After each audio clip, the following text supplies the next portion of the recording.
भारत रत्न उस्ताद बिस्मिल्लाह खां मौसीकी की दुनिया का एक ऐसा नाम जिसने एक उपेक्षित वाद्य यंत्र शहनाई को पूरी दुनिया में मशहूर कर दिया। शादी ब्याह के मौके पर अक्सर बजाए जाने वाले एवं साधारण से दिखने वाले इस वाद्य यंत्र को शास्त्रीय संगीत के स्टेज पर ले जाने का श्रेय उस्ताद बिस्मिल्लाह खां को ही जाता है। इनका जन्म बिहार के बक्सर जिले के डुमरांव में 21 मार्च 1916 को हुआ। बिहार के बाहर के वो लोग जिन्होंने चेतन भगत द्वारा लिखित उपन्यास हाफ गर्लफ्रेंड पढ़ा होगा वो इस नाम से अवश्य परिचित होंगे। इस उपन्यास का नायक माधव झा इसी डुमरांव से आता है। बिस्मिल्लाह खां का संबंध बिहार के प्रसिद्ध संगीत घराने से था। इनके दादा रसूल बख्श खां डुमरांव महाराज के दरबार में शहनाई नवाज थे। इनके पिता पैगंबर बख्श एवं मामा का परिवार भी शहनाई वादन से जुड़ा हुआ था। इनके बचपन का नाम करीमुद्दीन था। वह डुमरांव के बिहारी जी के मंदिर में प्रायः भोजपुरी चैता गाने जाया करते थे और इनाम में महाराज की तरफ से उन्हें 1.25 किलो का लड्डू मिला करता था। उस समय किसी ने कल्पना भी नहीं की थी कि 1.25 किलो लड्डू का इनाम जीतने वाले इस बालक को भविष्य में भारत का समस्त नागरिक सम्मान मिलेगा। उन्हें आगे चलकर पद्मश्री, पद्म भूषण एवं पद्म विभूषण से नवाजा गया। उन्हें 2001 में भारत का सबसे उत्कृष्ट नागरिक सम्मान भारत रत्न मिला। भारत रत्न जीतने वाले वह तीसरे संगीतकार थे। कर्नाटक शैली की सुप्रसिद्ध गायिका MS सुब्बुलक्ष्मी पहली संगीतकार थीं जिन्हें संगीत के क्षेत्र में यह पुरस्कार सर्वप्रथम मिला था। बिस्मिल्लाह खां अभी छोटे ही थे जब इनका अपने मामा के घर बनारस आना हुआ। इसके बाद बनारस एवं गंगा से उनका एक अटूट रिश्ता कायम हो गया। अपने मामा की देखरेख में इनकी संगीत की शिक्षा शुरू हो गई। बनारस के बालाजी मंदिर, मंगला मैया एवं गंगा का घाट उनका एक पसंदीदा स्थान बन गया जहां वह घंटों रियाज किया करते थे।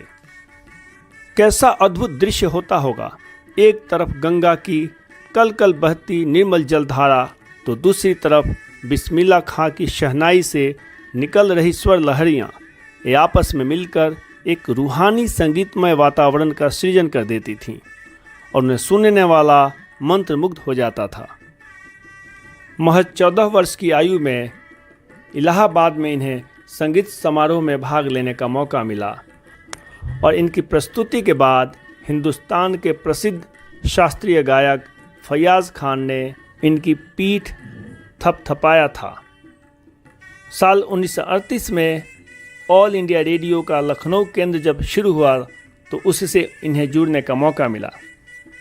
उनके जीवन का सबसे ऐतिहासिक एवं अविस्मरणीय क्षण तब आया जब उन्हें 15 अगस्त 1947 को लाल किले से शहनाई वादन का अवसर मिला। भारत की आज़ादी का स्वागत उन्होंने राग काफ़ी बजाकर किया। बनारस और गंगा से उनका लगाव देखते ही बनता था और ऐसा होना स्वाभाविक ही था। जब बालक बिस्मिल्लाह बनारस आए तो बनारस का गंगा घाट, उसके मंदिर और वहाँ का संगीतमय वातावरण का ऐसा असर उन पर हुआ कि वह यहीं के होकर रह गए। उन्हें अपनी प्रतिभा को संवारने का यहाँ भरपूर मौका मिला। एक बार उनके किसी चाहने वाले ने उनसे USA में शहनाई सिखाने के लिए निवेदन किया।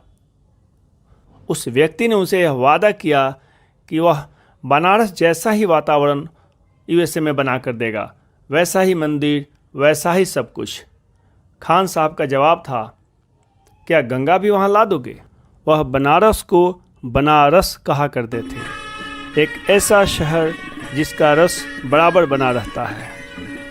बिस्मिल्लाह खां को लोग प्रेम से खान साहब पुकारते थे। खान साहब देश और दुनिया भर में कार्यक्रम के लिए जाते रहे, लेकिन फिर वह उसी हवा, उसी पानी और उसी माटी में लौट आते थे जिसने उनकी परवरिश की थी। एक बार उन्होंने कहा था, जब मैं विदेशों में होता हूँ तो हिंदुस्तान की याद आती है। खान साहब उन चंद लोगों में से थे जो शिखर पर पहुंचने के बाद भी अपनी जड़ों को नहीं भूलते हैं। एक मौके पर उन्होंने कहा था, जब मैं मुंबई में होता हूँ तो बनारस एवं पवित्र गंगा की याद आती है, और जब बनारस में होता हूँ तो डुमरांव के वो मठ याद आते हैं। वह अपनी जन्मभूमि एवं कर्मभूमि से जीवन पर्यंत भावात्मक रूप से जुड़े रहे। एक बार प्रसिद्ध पत्रकार शेखर गुप्ता ने उनसे सवाल किया, जब देश का विभाजन हुआ था तो क्या आप अथवा आपके परिवार ने कभी पाकिस्तान जाने के लिए सोचा था? खान साहब का जवाब था, भगवान न करे, मैं बनारस कैसे छोड़ देता, कभी नहीं। एक बार पाकिस्तान गया जरूर था, सिर्फ 1 घंटा के लिए, और पाकिस्तानियों को नमस्कार कर दिया और भारतीयों को सलाम वालेकुम। ऐसा था उनका हिंदुस्तान प्रेम। खान साहब वैसे तो शास्त्रीय संगीत के सिद्धहस्त कलाकार थे और अपनी शहनाई को विभिन्न रागों को बजाने के लिए तैयार कर लिया था, लेकिन पूरब की गायकी और वादन से उनका मोह कभी नहीं छूटा।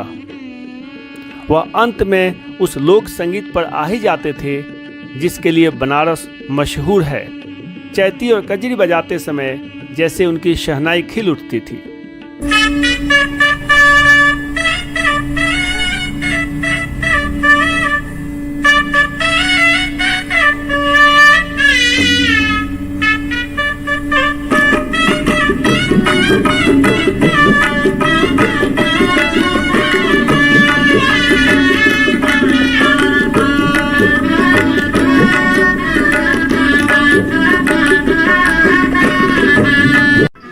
जिन लोगों का लोक संगीत से राब्ता नहीं है, उन्हें फिल्मी गाना सुनते समय शायद ही यह महसूस होता होगा कि कैसे फिल्म संगीतकारों ने कितनी खूबसूरती से उसे फिल्म संगीत में आत्मसात कर लिया है। उदाहरण के लिए मदर इंडिया के इस गाने को ही लीजिए, होली आई रे कन्हाई रंग छल के। इस गाने का संगीत कैसे खेले जैबू सावन में कजरिया इस लोकप्रिय कजरी पर आधारित था। खान साहब सांप्रदायिक सौहार्द के सबसे बड़े प्रतीक थे। बनारस के प्रसिद्ध संकट मोचन मंदिर पर जब आतंकवादियों ने हमला किया तो बिस्मिल्लाह खां गुस्से से भर उठे। उन्होंने आतंकवादियों को चेतावनी दी, खबरदार जो मेरे बनारस को किसी ने छुआ तो। जब उनसे इसके बारे में किसी ने पूछा तो तेज होती बारिश की तरफ इशारा करते हुए उन्होंने कहा, देखो आसमान भी इस घटना पर आंसू बहा रहा है। इस गम में उस्ताद ने अपना 90वां जन्मदिवस नहीं मनाया। वो मानते थे कि यदि हम संगीत को अपना लें तो आपस का झगड़ा कभी भी नहीं होगा। आधुनिक समय में अपने देश में 2 हस्तियां ऐसी हुई हैं जिनकी दहलीज पर आकर मजहब की दीवारें ढह जाती हैं। एक थे पूर्व राष्ट्रपति APJ अब्दुल कलाम, तो दूसरे बिस्मिल्लाह खान।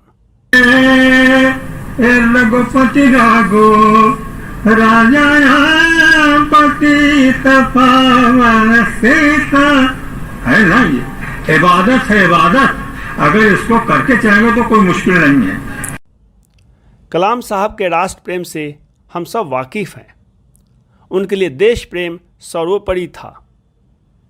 खान साहब एक नमाजी मुसलमान थे, लेकिन उनकी एक पहचान थी। काशी के विश्व प्रसिद्ध विश्वनाथ मंदिर में प्रत्येक सुबह शहनाई वादन। तो उनकी पहचान का दूसरा हिस्सा था मुहर्रम के दौरान शहनाई पर मातमी नोहा की धून। आज जबकि सिर्फ हिंदुस्तान ही नहीं बल्कि समस्त दुनिया आतंकवाद और अलगाववाद से पीड़ित है, बिस्मिल्लाह खां का जीवन अपने आप में एक संदेश है। वह संदेश है मानवता का संदेश, इंसानियत का संदेश। 21 अगस्त 2006 को 90 साल की आयु में खान साहब ने इस दुनिया को अलविदा कह दिया और अपने पीछे छोड़ गए एक ऐसी विरासत जिस पर प्रत्येक भारतीय को गर्व है।